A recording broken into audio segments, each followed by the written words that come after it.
Macam mana nak rawat masalah eczema anda ataupun anak anda secara semula jadi, maksudnya tanpa menggunakan produk-produk ataupun ubat-ubatan yang berasaskan sintetik ataupun ada steroid kan. Kita faham kan? Banyak krim-krim untuk eczema ni memang ada steroid lah kebanyakannya. So ada mak-mak yang risau nak gunakan yang semula jadi. Okay, kalau anda first time tengok video ni, boleh klik butang subscribe dan komen. Saya dah subscribe. Saya Min Kamarudin.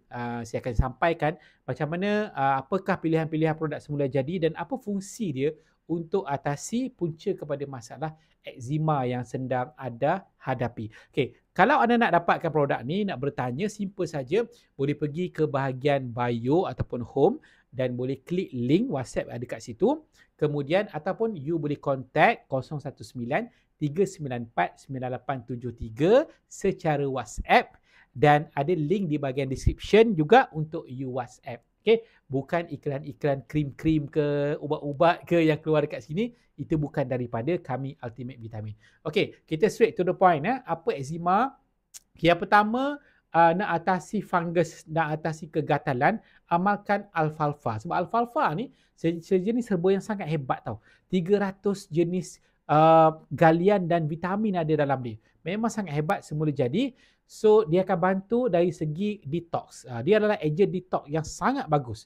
So, eczema ni kan, ya, dia kadang salah makan makanan lama lah, seafood lah kan, habuk lah. So, dia akan bantu untuk detox benda tu lah. Okay, dan dia pun anti gatal. Sifat dia anti gatal, anti fungus.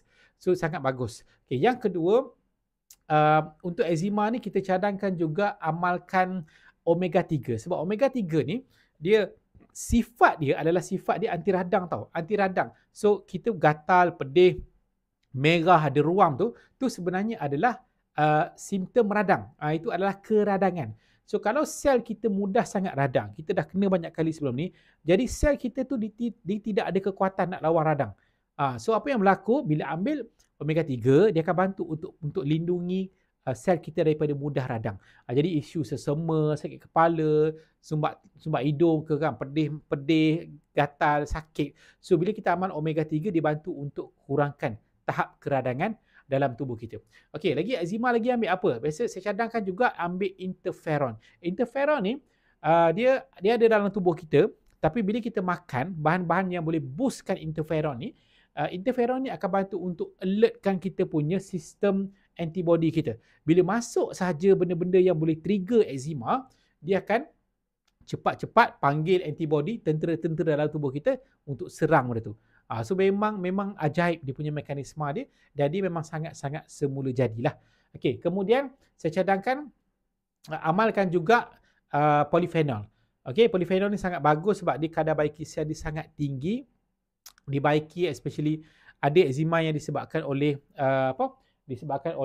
keturunan. So nak dapatkan simple saja, klik link di bahagian description. So hopefully masalah eczema dah selesai. Bye.